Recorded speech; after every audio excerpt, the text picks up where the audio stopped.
ایک لیڈی آتی ہیں اور وہ کہتی ہیں کہ میں عمرے پہ جا رہی ہوں اور آ, میں آپ سے بات کرنا چاہتی ہوں اسی بارے میں. کچھ کنفیوژن ہے میری لائف میں اور کچھ مطلب مجھے تھوڑا شور نہیں ہوں میں کہ میں نے جا کے کون سی دعا کرنی ہے اور کیسے مجھے بیہیو کرنا چاہیے.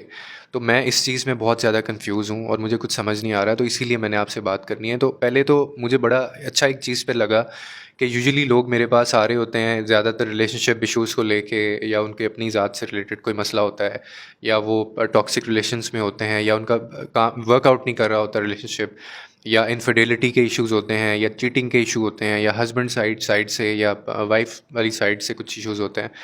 لیکن یہ بہت ہی ڈفرینٹ میرے لیے ایک کیس تھا. اور جب انہوں نے یہ کہا کہ میں عمرے پہ جا رہی ہوں، اور وہ اتنی she was so concerned about this کہ وہ باقاعدہ اس ایک مطلب پریپریشن کے ساتھ جانا چاہتی ہیں. میں نے جب یہ سوچا تو مجھے بڑا اچھا لگا، اور میرے خیال میں یہی ایک صحیح طریقہ ہوتا ہے. پھر خیر میں نے ان کو صرف کوئی، میں نے کہا راکٹ سائنس اس میں نہیں ہے. اس میں نے کہا صرف آپ نے اس چیز کا خیال رکھنا ہے کہ جب آپ اس کے حضور پیش ہوں، کیونکہ آپ جو جا رہی ہیں وہاں پہ، اور پہلے تو آپ یو آر بلیسڈ اور آپ you are the chosen one, کیونکہ ہر ایک کو ایک تو یہ توفیق نہیں ملتی. تو کیونکہ اب وہ وہاں جا رہی ہیں تو you should make the most of it. اب وہ آپ نے کیسے کرنا ہے، اس کا بہت سمپل سا ایک کانسیپٹ میں نے ان کو بتایا کہ اور جو میں ہر ایک کو کہتا ہوں کہ آپ اپنی لائف میں اس کو اپلیکیبل کر سکتے ہیں. بھاری دل کو خالی کر کے اٹھنا. آپ نے اکثر میری ویڈیوز کے اندر یہ لائن سنی ہوگی، میں بہت بولتا ہوں یہ، اس کی ایکسپلینیشن ڈیٹیلڈ بہت موجود ہے ویڈیوز کے اندر. لیکن اسی کا ایک کانسیپٹ ہے جو میں آپ کو آج ایک بتانے لگا ہوں، جو میں نے ان کو بھی بتایا کہ آپ نے جب وہاں پہ جانا ہے تو آپ نے کوئی ایک دعا مانگنے آپ نہیں جا رہی ان سے، یا آپ اللہ کے سامنے پیش اس وجہ سے کوئی ایک چیز نہیں ہے جس کی وجہ سے آپ جا رہی ہیں. یہ ایک ایسی اپرچونٹی ہے and you should make the most of it. اور آپ نے اپنے بھاری دل کو خالی کر کے اٹھنا ہے. اب بھاری دل کو خالی کرنا جو ہے نا، وہ ایک ہی صورت میں ہو سکتا ہے کہ آپ کے دل میں جتنی زیادہ چیزیں ہیں وہ آپ ساری نکال دیں. جو تکلیفیں ہیں، جو اس میں کباہتیں ہیں، جو بدگمانیاں ہیں، جو مس انڈرسٹینڈنگز ہیں، غرور ہے، تکبر ہے، اکڑ ہے، اپنی ذات کو لے کے اگر آپ کی کوئی مت ہے، یا پھر جو بھی پریشانی ہے، یعنی اس کو خالی کرنے کا مطلب ہے کہ آپ نے سارا کچھ انڈیل دینا ہے. ٹھیک ہے، اب اس کی اگزامپل میں آپ کو دیتا ہوں، بڑی سمپل سی اگزامپل دیتا ہوں. فرض کر لیں ایک پانی کا گلاس پڑا ہوا ہے. اب آپ کو کہا یہ گیا ہے کہ آپ نے یہ پانی کا جو گلاس ہے نا وہ سارا خالی کرنا ہے. اب آپ اس میں سے آدھا گرا دیتے ہیں، آدھا پھر بھی اس میں پڑا ہے، خالی نہیں ہوا. آپ اس میں سے تھوڑا سا اور گرا دیں گے، پھر بھی وہ خالی نہیں ہوا.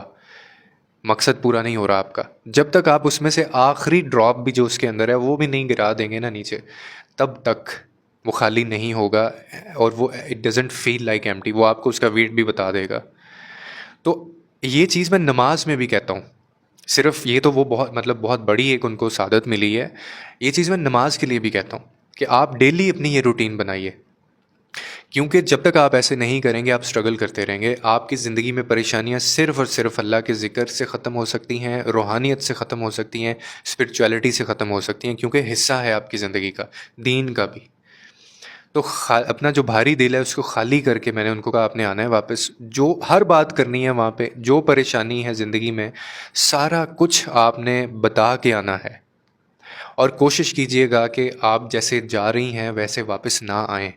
میں نے دیکھا بہت سارے لوگ جاتے ہیں اور وہی بدگمانیاں واپس لے کے آ جاتے ہیں، وہی مس انڈرسٹینڈنگز واپس لے کے آ جاتے ہیں. ان کے دلوں میں وہی بغض ہوتا ہے، وہی رویے ہوتے ہیں، وہی ایٹیٹیوڈ ہوتا ہے. کوئی فائدہ نہیں ہے ایسے جانے کا، نہ ایسی نماز کا، نہ ایسی عبادت کا. اگر ایک بندہ نماز پڑھ رہا ہے، وہ اللہ کی عبادت کر رہا ہے، اور اس ٹرانسفارمیشن نہیں آ رہی اس کی اپنی پرسنالٹی کے اندر، یا وہ چینج نہیں ہو رہا، اس کا بیہیویئر آپ کو چینج نظر نہیں آ رہا، اس کی باڈی لینگویج چینج نہیں ہو رہی، یا وہ اس کے کانسیپٹ چینج نہیں ہو رہے، وہ اس کے اندر جو ہے وہ سادگی نہیں آ رہی ہے، عاجزی نہیں آ رہی، وہی اکڑ ہے، اور ویسے ہی اس کا بول چال بھی ویسے ہی ہے، بولڈ بھی ویسے ہی ہے، تو پھر اس کا ایک ہی مطلب ہو سکتا ہے کہ وہ اپنے آپ کو بھی بیوقوف بنا رہا ہے. وہ صرف ایک فزیکل جو ہے نا وہ اسٹرگل ہے اس کی، وہ صرف اور صرف اپنے جسم کو تھکا رہا ہے، عبادت نہیں کر رہا.